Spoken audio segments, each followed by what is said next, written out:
In this video, you can see how this process is going on. Step 1, cleaning. Clean the surface thoroughly with white cloth by applying cleaner. Step 2, penetrant application.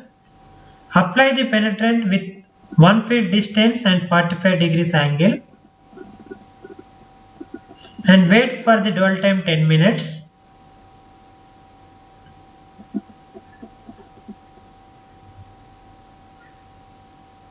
Step 3, removal of excess penetrant. Clean the excess penetrant over the surface using the cloth. Again clean the surface with the cleaner applied cloth.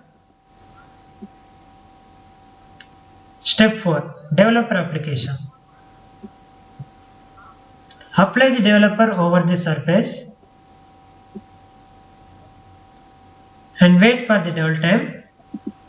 Now you can see the defect indication.